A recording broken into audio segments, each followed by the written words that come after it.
ನಮಸ್ತೆ ಎಲ್ಲರಿಗೂ welcome to my channel. ಯಾರು ಹೊಸಬರು ನನ್ನ ಚಾನಲ್ ನೋಡ್ತಿದ್ದೀರಾ ದಯವಿಟ್ಟು ನನ್ನ ಚಾನಲ್ ಸಬ್ಸ್ಕ್ರೈಬ್ ಮಾಡ್ಕೊಳ್ಳಿ, ಲೈಕ್ ಮಾಡಿ, ಸಬ್ಸ್ಕ್ರೈಬ್ ಮಾಡಿ, ಹಾಗೆ ಸಪೋರ್ಟ್ ಮಾಡಿ.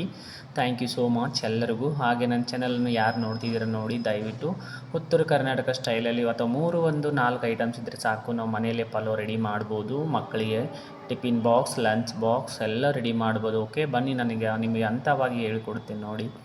ಈ ಥರ ಒಂದು 3 ಅಥವಾ 4 ಐಟಮ್ಸ್ ಇದ್ದರೆ ಸಾಕು, ಆರಾಮ್ಸೆ ಮನೆಯೊಳಗೆ ಪಲಾವ್ ಮಾಡ್ಬೋದು. ಓಕೆನಾ. 2 ಸ್ಪೂನ್ ಆಯಿಲ್ ಹಾಕ್ಕೊಂಡಿದ್ದೀನಿ. ಆಮೇಲೆ ಸಾಸಿವೆ, ಜೀರಿಗೆ ಹಾಕ್ಕೊಳ್ತಾ ಇದ್ದೀನಿ ನಾನು.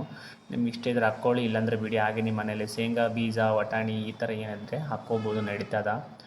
ಓಕೆನಾ. ಆಮೇಲೆ ಫ್ರೆಶ್ ಆಗಿರ್ತಕ್ಕಂಥ ಕರಿಬೇವು ತೊಗೊಂಡಿದ್ದೀನಿ. 1 ಕಪ್ಪು ಮೆಣಸಿನ್ಕಾಯಿ, 1 ಉಳ್ಳಾಗಡ್ಡಿ, 1 ಕ್ಯಾರೆಟು, 4 ಬೀನ್ಸು, 1 ಸಣ್ಣದು ಬೀಟ್ರೂಟು, ಹಾಗೆ 1 ಸಣ್ಣದು ಟೊಮೊಟೊ ತೊಗೊಂಡು ಇದಕ್ಕೆ ಹಳ್ಳುಪ್ಪು ಹಾಕ್ಕೊಳ್ಳೋಣ. ಹಳ್ಳುಪ್ಪು ಹಾಕ್ಕೊಂಡ್ರೆ ರುಚಿ ಚೆನ್ನಾಗಿ ಬರ್ತದೆ. ಆಮೇಲೆ ಹಿಡ್ತಾ ಸಿಗ್ತದೆ, ನಾವು ರುಚಿ ತಕ್ಕಂತೆ ಉಪ್ಪು ಹಾಕಬೇಕಂತ. ಆಮೇಲೆ ಸ್ವಲ್ಪ ಕೊತ್ತಂಬರಿ, ಆಮೇಲೆ ಸ್ವಲ್ಪ ಅಲ್ಲ ಹಾಕ್ಕೊಂಡು ನೀಟಾಗಿ ನೋಡಿ, ಇದು ಮೇನ್ ಇಂಪಾರ್ಟೆಂಟ್. 1 ಗ್ಲಾಸ್ ಅಕ್ಕಿ ನೆನೆ ಹಾಕಿಟ್ಟಿದ್ದೀನಿ ಆಲ್ರೆಡಿ ನಾನು. 1 ಗ್ಲಾಸ್ ಅಕ್ಕಿಗೆ 2 ಗ್ಲಾಸ್ ನೀರು ಅಥವಾ 2.5 ಗ್ಲಾಸ್ ನೀರು ಹಾಕ್ಕೋಬೇಕು.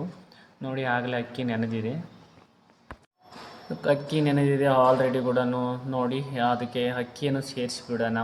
ಅಕ್ಕಿ ಸೇರಿಸಿ ಕುಕ್ಕರ್ ಲಾಕ್ ಮಾಡಿಬಿಡೋಣ. ಕುಕ್ಕರ್ ಲಾಕ್ ಮಾಡಿ ಒಂದು 3 ಅಥವಾ 4 ಸೀಟಿ ಬರೋವರೆಗೆ ಕುಕ್ಕರ್ ಬಿಟ್ಬಿಡಿ. ನೋಡಿ ಎಷ್ಟು ಚೆನ್ನಾಗಿ ಬಂದಿರ್ತದಂತ. ಆಮೇಲೆ ಓಪನ್ ಮಾಡಿ ನೋಡಿ ಎಷ್ಟು ಸಖತ್ತಾಗಿ ಬಂದಿರ್ತದೆ. ಸ್ಮೆಲ್ ಅಂಕರು ತುಂಬ ಚೆನ್ನಾಗಿರ್ತದೆ ಪಲಾವ್ದು.